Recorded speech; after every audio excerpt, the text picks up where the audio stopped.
गुजराती लोग ये 10 रूल्स को फॉलो करते हैं, इसलिए वो इतने अमीर होते हैं। आप एक गुजराती आदमी को लो, उसके सारे बिजनेस बंद कर दो, सारे उसके पैसे ले लो और बिना किसी हेल्प के उसको अफ्रीका के रेगिस्तान के अंदर छोड़ दो। सिर्फ 1 महीने में आप देखोगे कि वो करोड़ों कमाने लग गया है।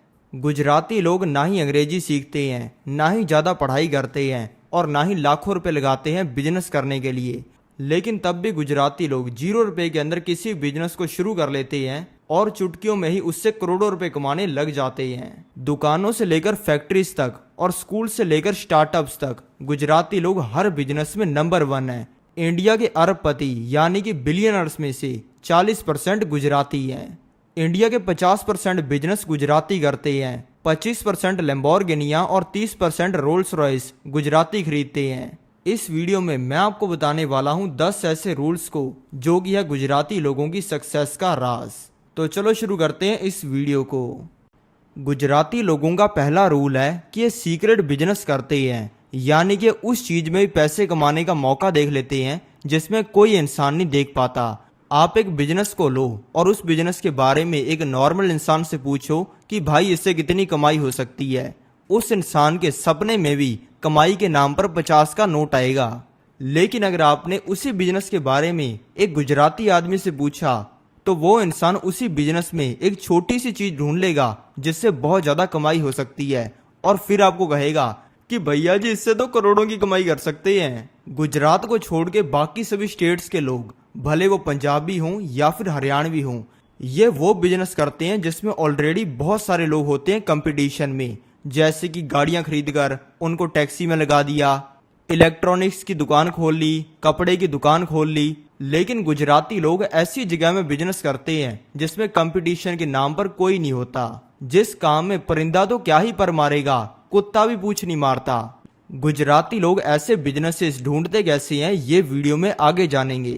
आप कभी एक गुजराती आदमी से पूछना कि भाई आप क्या काम करते हो, आपको वो इंसान एक ऐसा जवाब देगा जिसे सुनकर आपका दिमाग ही हिल जाएगा। आप एक गुजराती से पूछ के देखो कि भाई आप क्या काम करते हो, वो इंसान आपको कहेगा कि भैया जो मेहंदियां नहीं रचाते। आप कहोगे कि अच्छा आप मेहंदियां रचाने का काम करते हो, काफी कम लोग ये काम करते हैं। वो कहेगा जी नहीं, मेहंदियां रचाने वाला जो तेल नहीं आता छोटी छोटी शीशियों में, वो बनाते हैं हम। एक बार मैं एक शादी अटेंड कर रहा था, वहां पे मैंने गुजराती आदमी को देखा। मुझे दूर से देखने पर ही पता चल गया कि ये आदमी गुजराती है। संडे बाजार से खरीदे हुए नॉर्मल से कपड़े पहने हुए, हाथ में उंगलियों से ज्यादा सोना और जेब में आईफोन 7। मेरी जब उससे बातचीत होने लगी तो मैंने पूछा कि भाई आप क्या काम करते हो। उसने कहा कि इस शहर में जितने भी सारे KFC, मैकडोनाल्ड्स, डोमिनोज हैं, ये किसके हैं। मैंने कहा आपके हैं। उसने कहा नहीं, इन सभी के अंदर हम टिश्यू पेपर सप्लाई करते हैं। गुजराती लोग बड़े बाजार में छोटी इलायची का बिजनेस करके एक लंबी रोल्स रॉयस लेते हैं। गुजराती लोगों ने इसी तरीके का यूज करके कैसे पूरे अमेरिका पे कब्जा कर लिया था ये जानते हैं दूसरे रूल में। इनका दूसरा रूल है कि ये मौके पर चौका मारते हैं। गुजरात में एक छोटी सी कम्युनिटी है पटेल। ये 1970 से पहले गुजरात में ही रहते थे, लेकिन फिर इन्होंने सोचा कि भारत देश में पैसा कमाने की ज्यादा अपॉर्चुनिटीज नहीं है तो युगांडा कंट्री चलते हैं। सभी लोगों ने इनको बोला कि वहां पर झिंगा लाला हु करने वाले रहते हैं, तुम्हारा बीमा भी नहीं है और वो मार मार के तुम्हारा कीमा बना देंगे। लेकिन तब भी ये बिना किसी से डरे युगांडा कंट्री चले गए। लेकिन युगांडा कंट्री में आना इनका प्लान फेल गया, क्योंकि इनके युगांडा में जाते ही युगांडा पर वियतनाम ने हमला कर दिया और वियतनाम वॉर शुरू हो गई। अब गुजराती आदमी है, इनको AK-47 चलाने से ज्यादा मजा AK-47 बेचने में आता है। फिर इन्होंने कहा युगांडा कराई ऐसी तैसी, अपने चलते हैं अमेरिका। फिर ये आ गए फ्लाइट से अमेरिका। लेकिन वहां जाने के बाद इनकी हालत और ज्यादा खराब हो गई। तब इनके पास में ना घर बचा ना करने के लिए कोई काम। तब अमेरिका में सारी नौकरियों पर तो कब्जा कर रखा था बाकी कंट्रीज के लोगों ने।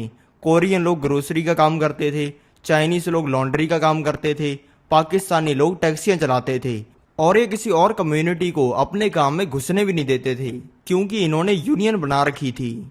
युगांडा से आए तो हजारों पटेल्स थे, लेकिन ये आपस के अंदर कनेक्टेड नहीं थे। लेकिन तब भी इनको सेम बिजनेस करने में ही इंटरेस्ट आया। इन्होंने देखा कि वियतनाम वॉर बहुत ही ज्यादा बढ़ गई है और लोगों ने एक कंट्री से दूसरी कंट्रीज में जाना बंद कर दिया है, जिससे अमेरिका में भी लोग घूमने नहीं आ रहे और होटल्स के प्राइसेस बहुत गिर चुके हैं। और इनको ये भी समझ आ गया कि लड़ाई 100 साल तक तो चलने नहीं वाली, थोड़े टाइम में खत्म हो जाएगी और सारी सिचुएशन नॉर्मल हो जाएगी, फिर होटल भी चलने लगेंगे। तब $3000 की डाउन पेमेंट में 20 कमरों वाला घर मिल जाता था, तो इन्होंने फिर झट से पेमेंट की और फट से होटल खरीद लिए। अब गुजराती आदमी है तो अपना दिमाग तो चलाएगा ही। इन्होंने सबसे पहले होटल में काम करने वाले सारे लोगों को निकाल दिया, क्योंकि वो कोई काम करते ही नहीं थे, और काम करने के लिए लगा दिया अपनी बीवी और बच्चों को। और फिर होटल की सफाई करने से लेकर बेडशीट धोने तक सारे काम इनकी फैमिली ही करने लगी। अब 4 लोगों को रहने के लिए 40 कमरे तो चाहिए नहीं होते।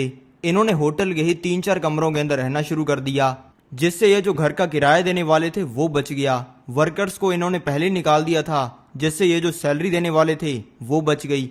बाकी बचा सिर्फ मेंटेनेंस का खर्चा, जैसे कि कोई चीज टूट गई, बल्ब खराब हो गया। अब इन सभी चीजों को सही करना उतना ज्यादा मुश्किल तो है नहीं। इनको करने के लिए कोई यमदूत के बैल की पूंछ थोड़ी खींच के आनी है। तो ये सारे काम गुजराती भाई खुद ही करने लगे। धीरे धीरे वियतनाम वॉर खत्म हो गई और लोगों ने अमेरिका में घूमने आना शुरू कर दिया। और फिर इन्होंने मौके पर चौका मारते हुए होटल्स को सबसे सस्ते दाम पर देना शुरू कर दिया, क्योंकि इनके होटल में कोई एम्प्लॉयज तो थे ही नहीं, सारा काम ये खुद ही कर रहे थे, जिससे बाकी सभी होटलों वालों का तो धंधा ठप हो गया, लेकिन इनके होटल चलने शुरू हो गए। और फिर धीरे धीरे इन्होंने बाकी होटल्स को भी खरीदना शुरू कर दिया, और देखते ही देखते पटेल कम्युनिटी ने अमेरिका के सारे होटल्स पर कब्जा कर लिया। आज भी अमेरिका में 50% से भी ज्यादा होटल पटेल्स ही ओन करते हैं। और सबसे मजेदार चीज ये है कि इन्होंने होटल्स को तब खरीदा था जब होटल को चलाने से कोई पैसा नहीं बनता था, बल्कि हर महीने इन्हें ऑपरेट करने पर हजारों डॉलर का नुकसान होता था। लेकिन इन्होंने अपनी लंबी सोच की वजह से पैसा कमाया। तो आपको भी अगर अमीर बनना है तो आपको आज की नहीं सोचनी चाहिए कि आज किसी चीज से पैसा बन रहा है या नहीं बन रहा है। आपको ये देखना चाहिए कि अगले 5 साल में, 10 साल में, 50 साल में उस चीज से पैसा बनेगा या नहीं। लेकिन अगर ये चीज करने के बाद आपने तीसरा रूल फॉलो नहीं किया तो आपका बर्बाद होना तय है। गुजरातियों का तीसरा रूल है कि ये बहुत सिंपल बन के रहते हैं। गुजराती लोग देखते हैं मर्सिडीज धोने वाले और एक्चुअल में होते हैं मर्सिडीज चलाने वाले। ये सभी के सामने मौज मस्ती नहीं करते हैं, इसलिए आप देखोगे कि गुजराती लोग ही सबसे ज्यादा थाईलैंड, वियतनाम, अमेरिका की ट्रिप्स मारते हैं और उनमें जाकर मजे करते हैं। गुजराती लोग सुमड़ी में लुमड़ी होते हैं और छुपकर जिंदगी का मजा उठाते हैं। पिछले साल एक न्यूज आई थी जिसमें बताया गया था कि डैन बिल्जेरियन को दाढ़ी बढ़ाने का आइडिया एक गुजराती ने ही दिया था, और वो गुजराती और डैन बिल्जेरियन एक यार्ड पर 11 हॉट चिक्स के साथ में जाटां का छोरा पर नाचते हुए दिखे थे। जब पटेल कम्युनिटी ने अमेरिका के सारे होटल्स पर कब्जा कर लिया, तब बाकी होटल ओनर्स को इनसे जलन होने लग गई और उनका मन करने लग गया इनको मारने का, किडनैप करने का और इनसे फिरौती मांगने का। लेकिन इस सिचुएशन को पटेल्स ने एक चीज करके हैंडल कर लिया। इन्होंने उनको कहा कि हम इंडिया से अमेरिका कर्जा लेकर आए हैं, हमारी सारी इनकम वो कर्जा चुकाने में ही चली जाती है। इन्होंने कहा कि सर, अमेरिका की और इंडिया की करेंसी रेट में बहुत फर्क है। हम इंडिया तो बहुत सारा पैसा भेजते हैं, लेकिन इंडिया जाकर वो खत्म हो जाता है। हमारे इतना पैसा इंडिया भेजने के बावजूद हमारे घर वाले भूख मरते हैं। इन सभी चीजों पर लल्लू अंग्रेजों को यकीन हो गया और वो पटेल्स को छोड़कर कोई और धंधे करने लग गए। लेकिन इनकी सक्सेस के पीछे जो मेन कारण है वो है ये चौथा रूल। एक बार मेरे घर पे मेरा एक गुजराती दोस्त आया हुआ था। मैंने उसे कहा कि चल शॉपिंग करने चलते हैं। ये सुनते ही उसकी शक्ल तो ऐसे हो गई जैसे मैंने उसको उसकी दोनों किडनियां बेचकर पैसा कमाने का बिजनेस प्लान बताया हो। लेकिन मैंने इसको इग्नोर करते हुए गाड़ी निकाली और उसको बिठाकर चला गया शॉपिंग करने के लिए। सबसे पहले हम गए गाड़ी को पार्क करने के लिए। जाते सिक्योरिटी वालों ने हमें कहा कि सर 300 रुपए लगेंगे अंडरग्राउंड पार्किंग के लिए। मेरे गुजराती दोस्त ने उन्हें कहा कि क्या 4-5 मुस्टंडे लगाओगे हमारी गाड़ी की सिक्योरिटी करने के लिए? पार्क हम अंडरग्राउंड पार्किंग में कर रहे हैं, पताल में थोड़ी कर रहे हैं। लेकिन फिर बड़ी मुश्किल से मैंने उसे चुप कराया और 300 रुपए देकर गाड़ी को पार्क किया। फिर हम चले गए शॉपिंग एरिया में। मुझे वहां पे एक पैंट पसंद आ गई। उसने उस पैंट का प्राइस टैग देखते ही कहा कि ये तो 5000 की है। मेरे पापा तो अपने समय में 20 रुपए की पैंट पहना करते थे। मैंने कहा तेरे पापा तो हर जगह पे ऊंट से भी जाते थे, तो तुम भी जाया कर। फिर पैंट खरीद कर मैं चला गया जूते लेने के लिए। मेरे जाते उसने कहा कि भाई आपके पास में ऑलरेडी इतने जूते हैं, नए जूते लेकर क्या करोगे। उसने कहा मेरे जूते जब खराब हो जाते हैं तो मैं इनको बस रफू करवा लेता हूँ। और इसी रफू करवाने के चक्कर में वो पूरे मॉल में लंगड़े कुत्ते की तरह चल रहा था। लेकिन गुजराती लोग इतने भी कंजूस नहीं होते कि हीटर का पैसा बचाने के लिए अजवाइन खाकर रजाई में गैस छोड़ दें बच्चों को गर्म करने के लिए। गुजराती लोग उन चीजों के लिए कंजूस होते हैं जो कि फालतू की होती हैं, लेकिन ये उन चीजों पर जो कि परिवार के लिए इंपॉर्टेंट होती हैं और जिनसे बहुत सारा पैसा आ सकता होता है, उन पर खुला खर्चा करते हैं। लेकिन गुजराती लोग आज के समय में बिल्कुल गरीब होते अगर ये 5वां रूल फॉलो ना करते। इनका 5वां रूल है कि ये अपने बच्चों को बहुत ही अच्छे से ट्रेन करते हैं। ये ज्यादातर टाइम जॉइंट फैमिली बिजनेसेस को रन करते हैं, यानी कि इनके पिता को अपना बिजनेस इनके दादा से मिला होता है और इनको अपना बिजनेस अपने पापा से मिला होता है। अगर आप एक गुजराती आदमी की मिठाई की शॉप पर जाओगे तो आपको दिखेगा कि वहां पर पिताजी तो गल्ले पर बैठे हैं, लेकिन उनका सबसे बड़ा बेटा रोलेक्स पहनकर मिठाइयों को पैक कर रहा है। उससे छोटे वाला छोटू का काम कर रहा है और सफाई कर रहा है, और सबसे छोटे वाला टेबलों पर कपड़ा मार रहा है। यानी कि ये बचपन से ट्रेन करते हैं बच्चों को बिजनेस करने के लिए, और इससे इनके बिजनेस को भी बहुत ज्यादा फायदा होता है। और अगर किसी बिजनेस में सारे फैमिली के लोग ही काम करते हैं तो ज्यादा टाइम तक काम हो पाता है, क्योंकि सभी ने एक ही टाइम पर घर जाना होता है।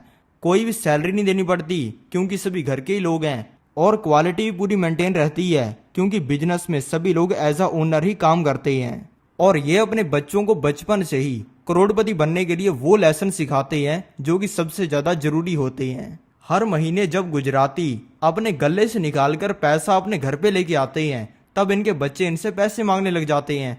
तो फिर पापा तो इन्हें बताते हैं कि अभी तो बेटा मार्केट डाउन चल रहा है, लेकिन तब भी अगर बच्चे पैसा मांगने की जिद्दी पकड़ लेते हैं तो फिर बाप चला देता है बर्मास्तर। फिर बाप 11 साल के चुन्नू को बताता है कि बेटा अभी तो मुझे cash, accounting, raising bill, bank statement, daily report, daily profit से लेकर daily loss, saving, expense, balance sheet, sales तक देखनी है, और इस पैसे को प्रॉपरली स्टॉक्स और बॉन्ड्स में इन्वेस्ट करके simple interest, compound interest, interest पे interest, bank interest, loan interest, ये सब कमाना है, वो भी ईयरली, मंथली और वीकली। ये सब सुनते ही चुन्नू बीच में ही सुसु कर देता है और पैसा मांगना ही भूल जाता है। लेकिन बाप ने तो सिंपली यही कहा है कि बेटा अभी तो मुझे इस पैसे को कहीं पे लगाना है, अगर इसमें से कुछ पैसा तुम्हें दे दूंगा तो रिटर्न थोड़ा कम आएगा।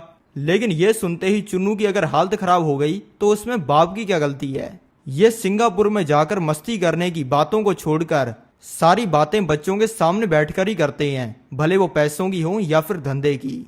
इसीलिए जवान होने पर गुजराती का दिमाग पैसे कमाने के मामले में AK-47 से भी तेज बन जाता है, क्योंकि जो बाप ने आज तक 70 साल काम करके नॉलेज गेन की है वो बच्चे को 7 दिन काम किए बिना ही मिल जाती है।